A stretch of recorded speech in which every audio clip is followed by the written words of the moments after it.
मुख्यमंत्री देवेंद्र फडणवीस की विदाई का समय आ गया। एकनाथ शिंदे के विज्ञापन के सियासी मायने समझिए। महाराष्ट्र की राजनीति में एकनाथ शिंदे के नेतृत्व वाली शिवसेना ने एक विज्ञापन देकर देवेंद्र फडणवीस को महाराष्ट्र की राजनीति में पीछे धकेलने का जो दांव खेला है, उसके बाद लाख टके का सवाल ये है कि क्या ये दांव खुद एकनाथ शिंदे ने खेला है या कंधा सिर्फ एकनाथ शिंदे का है और बंदूक बीजेपी की अंदरूनी राजनीति की है।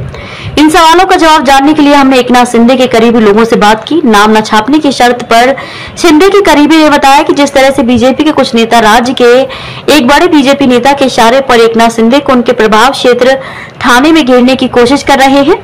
एकनाथ शिंदे के 5 मंत्रियों को मंत्रिमंडल से हटवाने की खबरें चलवाकर शिंदे को डिस्टर्ब करने की कोशिश कर रहे हैं। यह उसका जवाब है। राजनीति में शिवसेना हमेशा ड्राइविंग सीट पर रही।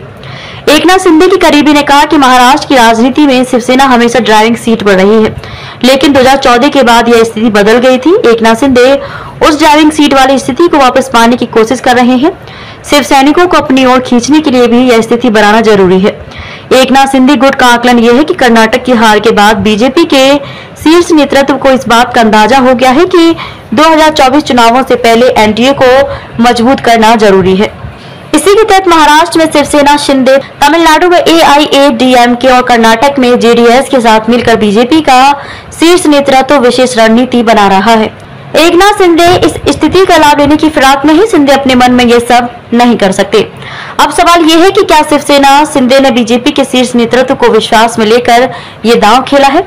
बीजेपी के कई नेताओं को लगता है कि शिंदे अपने मन से ये सब नहीं कर सकते, खासकर तब जब इस समय एकनाथ शिंदे और उनके नेतृत्व वाली शिवसेना की पब्लिसिटी का काम दिल्ली के इशारे पर आई एक एजेंसी कर रही है। साथ ही शिंदे के खास ओएसडी गुजरात के हैं और शाह के करीबी हैं। तो क्या इसका मतलब है कि बीजेपी की लीडरशिप ही महाराष्ट्र में ब्राह्मण चेहरे देवेंद्र फडणवीस को पीछे करके मराठा चेहरे एकनाथ शिंदे को आगे करना चाहती है।